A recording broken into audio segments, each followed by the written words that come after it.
Rounds 5 and 6 of the Vodacom Sports Prototype Championship and their first visit of the season to AA Kyalami. Quite a lot of preparation work still for most of the competitors as they come to grips with their new Nissan engines. And as always, it's great to welcome a new sponsor to the sport. Why Motorsport? Well, there's been a big drive from the corporate side of things that we've seen in the past, and I think a lot of the smaller to medium-sized and large companies are getting more and more involved in motorsports, and there's a large interest. I mean, from our client base, we've got an extensive client base. We've spoken to a lot of our clients, and they're very interested in the motorsport industry, and so it's worked out well for us. And in terms of future growth, I know you're involved in the Porsche Cup as well as some bikes as well. We're going to be seeing more of Platinum Asset Management in the motorsport scene? I don't want to leave anything out of the bag, but yeah, I'm sure you will. In pole position for round 5, Melville Priest, 0.7 of a second between the top 3. George Ferreira and Bernard Talanis in 2nd and 3rd, and championship leader Neil Lobb will start down in 8th. Well, Melville, after a series of bad luck, what's gone right today? Yeah, I'm not sure. We were hoping. I had a good feeling after East London about Kyalami, and I always do well at Kyalami. So when we got here, things have been going well the whole time, and we hope it keeps going well through the race tomorrow. Must be amazing because all the major players within the championship are way down. Yeah, I was surprised. George and myself had a nice scrap in the beginning of qualifying. I managed to outpip him this time, so it was quite good, but I saw everybody else was a second off, so I'm not sure. They've definitely slowed it down this time, and are they going to get away? Under starters orders, the lights are red, the lights are off, and we go. Yes, we are in racing conditions right now, and a good start from George Ferreira. Oh, and contact between the two of them. Is that lead going to last as short as you said about the early one at Welcome? But Melville Priest has the inside line, George Ferreira on the outside line, and just behind him, Francois Gerber has got the jump on Bernard Talanis. No, yes, he has. Well, So, Francois is into second position now. Yes, Francois Gerber coming up into second position in that silver car, and he's got a magnificent start there. Gerber definitely very experienced. He's going to have the doings of Melville Priest as we look back down. That's Donovan Roscoe there. He is currently 3rd in the championship, but it's Melville Priest and Ferreira going to have a look on the inside of Gerber. Nice move there by George Ferreira. These are former and reigning champions, respectively, as Melville Priest now gets a bit of a breathing space into the Ford S's for the first time. All the cars have gone through the first few corners intact. There was almost a bit of a drama there when race leader and poleman Melville Priest and George Ferreira had a bit of a getting together down in the run to the Telkom curves. But now they're all in line astern as they go through Westback for the first time. Very close together. Down the fastest part of the straight down here, Hendrik, as they gear themselves up to 250 kilometers an hour, and then it's hard on the brakes for that tight right-hander in the bowl. But Priest has got the measure of Ferreira at the moment, but inexperienced. Well, Melville Priest certainly over the last couple of seasons has put it together very quick in qualifying. See if he can keep it together for the race. Bernard Talanis, I suspect, had a gear shift problem, maybe just missed a gear, and that's probably why he lost it out. There's Dave Beatty coming through and Donovan Roscoe, the rest of the field coming up through the Yokohama King as the race leaders go through Vodacom for the first time. And to complete lap 1, there's absolutely nothing between them as they cross the line with Melville Priest leading George Ferreira by only 0.2 of a second. Francois Gerber right there with him. Bernard Talanis in 4th, Dave Beatty 5th, then Donovan Roscoe, Alan Eves 7th, Neil Lobb still in 8th place, David Frost 9th, and Paul Keats in 10th place. Well, the amazing thing is there's only one position change from the grid. It's Bernard Talanis and Francois Gerber. They were 3rd and 4th. Well, Gerber has managed to keep that 3rd position. He was 4th on the grid. Everybody else in the positions that they qualified in. Great sounding machines, these new 3.5-litre Nissan V6s. So they've been brought in as the power plant for the Vodacom Sports Prototype Series this year. National Championship Series, of course. And they do sound great. They were not able to run the scheduled first round of the championship here at AA Kyalami in February. So they had their debut race down in Cape Town on the 16th of March. And I think we can safely say, Jonathan, that this formula is working pretty well. It certainly is. 22 cars on the grid, a nice full field, and it is Melville Priest, a young man from Johannesburg, who's managing to keep it together in the Haviline car, and he's ahead of George Ferreira, as we said, last year's champion. And Priest doing a great job here. He's definitely got the widest VSP. George Ferreira not able to get past him at the moment. certainly has got the speed to keep him ahead. And the experience of George Ferreira is showing. He's staying right there with him. Not the time of the race now to make any rash move. Bernard Talana is closing in. So the first four are now starting to become one group battling for the lead, and I'm pretty sure that Bernard Talana, who's won 2 races already so far this season, he's going to be able to close in on Priest, Ferreira and Gerda. Oh, and there's a problem for Harry Roscoe. That's in Nashua corner. Some damage to that car. He's definitely not going anywhere. So we watch this battle still unfolding. We are on lap 5. So now we're getting to the stage in the race where the plans that have been made must come to fruition. Plans by Melville Priest to hold on to his lead. Plans by George Ferreira to try and get past. In the meantime, Bernard Talana is closing in. It was, as you said, 1.6 seconds last time around. What will it be when they cross the line? 5 laps will be gone. 3 laps to go after this. Well, I'm very impressed with Melville Priest in this particular race. He is known as a bit of a hot-headed driver in some aspects, and this really getting him a bit of an education now, him leading a race, and he's certainly doing a good job, as you were saying, in keeping ahead of George Ferreira in what looks like a faster car. Donovan Roscoe chasing Dave Beattie for 5th position. And just looking at that gap between race leader Melville Priest and Bernard Talana has actually grown a little bit from... Oh, Dave Beattie gets it very sideways. That's going to allow Roscoe to go absolutely flying past as they come to Goodyear. Dave Beattie, obviously the pressure of Donovan Roscoe gets it very sideways as he comes out of Nashua. That allows Donovan Roscoe to go up to 5th position.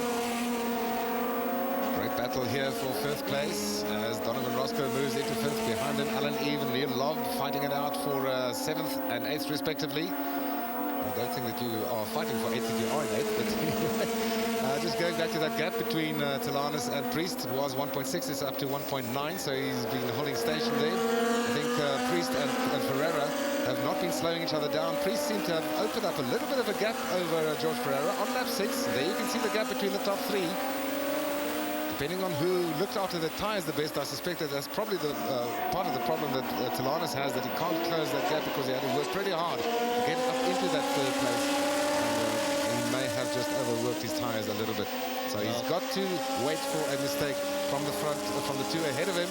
And Talanis is right up there now, Hendrik. He really is. He's going to be in George Ferreira's slipstream in a very short while. And Ferreira goes on the inside as they come into Vodacom. A nice manoeuvre there from George Ferreira, and he went for that gap. He almost caught Melville Priest napping there, I think.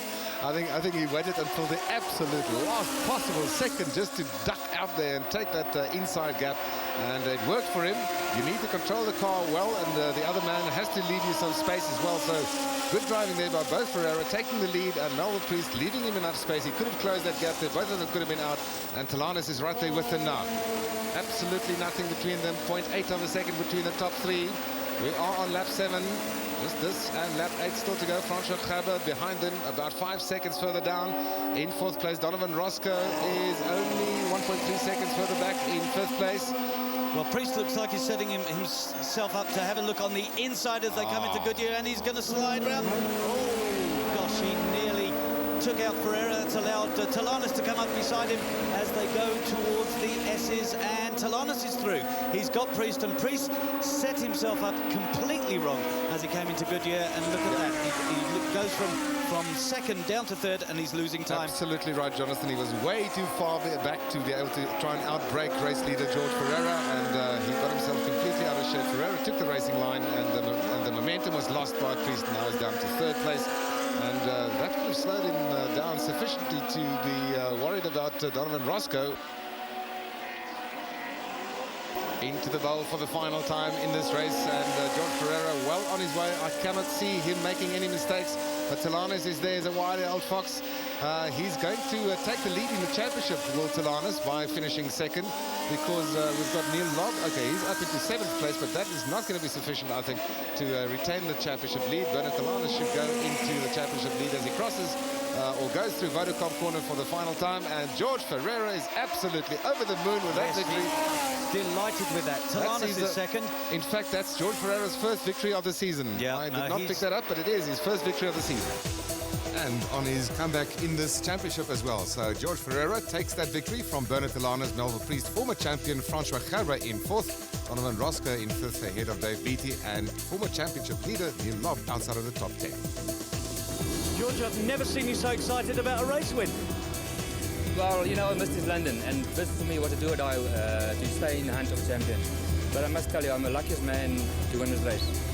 3 laps from my end, as I passed Priest, my car started to run out of petrol because we put a new fuel pump in, obviously not in the same place, and we were lucky. On top of that, I broke a lever halfway through a last lap, so I had to finish just in third gear. And the lights are red, and they go, go, go. Ferreira got a great start there, Hendrik. He literally leapt off the line and almost caught Talana snapping. Donovan Roscoe coming up from the back, and he's up into fourth already, as Melville Priest, who started in third and goes into the first corner in third position. So a good start there, as you say, by Donovan Roscoe in fourth, but it is George Ferreira and Bernard Talanas who are already breaking away. Melville Priest in third place, and I reckon we're going to see a great battle for the lead between these two, George Ferreira and Bernard Talanas. Talanas is on a roll. He's absolutely delighted with that first race result and the fact that he's now taken the lead in the championship. This is the one championship that he really wants to win, as the back markers or the final group in the field go through Goodyear Corner. Car number 3 is Clive Kennelly, who's also trying to make up some places. He had a good race from the back of the field to finish in 9th place previous time around.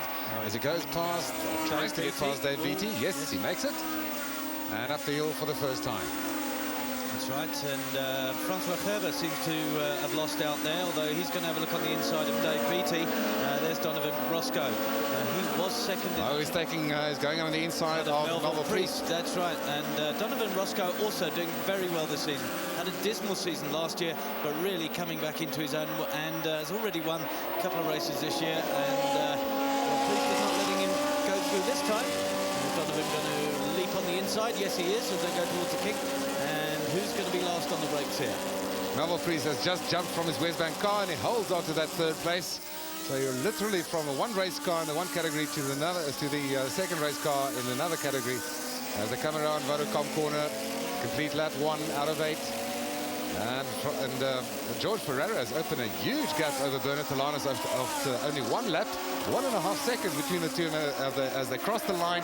Melville Priest just about 0.4 of a second ahead of Donovan Roscoe. So that at the moment is the battle for in the race.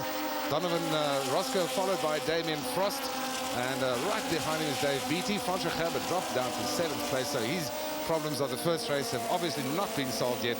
And he's going to just try and score some points in this championship.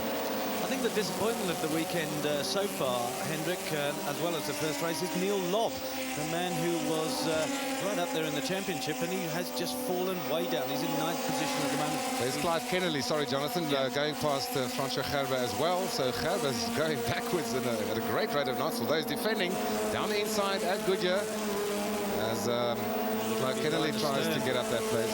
They're going to be... Gerber just ducks in behind Kennelly, so Kennelly made it stick there, and he goes through the S's, and he's now chasing. Well, he doesn't actually show on our register. Maybe his transponder doesn't quite work. Dave Beattie on the inside of Damien Frost, and he takes him. Nice move in West Bank. Great outbraking there. Yeah, on our timing monitor, we don't see a car number 3, but that is definitely Clive Kennelly. That's a yellow car, and Damien Frost gets it very, very wide as he comes out of the Haviland sweep into the bowl. There's Damien Frost. Just a thought there, Jonathan. It may indeed be Alan Eve who has taken over Clive Kennelly's car to try and get some points, to try and get up the order and get some points. Their car color schemes look almost exactly the same, but it is definitely Clive Kennelly's car. But there's Gerber making a stand there, but well, I'm going to have to differ with you there, Hendrik, because Alan Eve, I don't think that's his crash helmet. Of course, all these cars, yeah, there is Eve in the back in the blue and silver car. They're very, very strange. It doesn't make Jonathan. Damien Frost is being hauled in by Francois Gerber, and soon he'll be there. And he's closing in on Dave Beattie, rather on Damien Frost, and then Dave Beattie is next on his list. Here he comes down the inside at Goodyear. We've seen a lot of overtaking maneuvers there. It's not a classic overtaking spot at Kyalami, but we've seen quite a number of them today. And here's Francois Gerber on the inside. Gerber on the inside. Well, Kennelly didn't get ahead of Frost there, and Damien Frost seems to be holding Clive Kennelly up. He's going to try every which way to try and get past Frost and then catch up with Dave Beattie. Of course, Clive Kennelly, one of the stalwarts of VSP racing, and really trying very, very hard to get to... Oh, and Frost has lost it by himself. In fact, that was the pressure. That was the pressure of having Clive Kennelly right up behind him, and Damien Frost just overcooked it. And also under pressure at the front, George Ferreira. Here comes Delanis down the inside. Neck and neck contact between the two of them. Yes, and Ferreira's off. Oh, he's going to be disappointed about that. But, don't know, it tightened in on Telanis, and Telanis, wily old fox, as we said earlier, and he's had a couple of muscling moves already this year, where he muscled out Donovan Roscoe, and then Roscoe got him back. That was in the first race down in Cape Town. So Telanis using a bit of the old shoulder treatment there. This is right at the back. You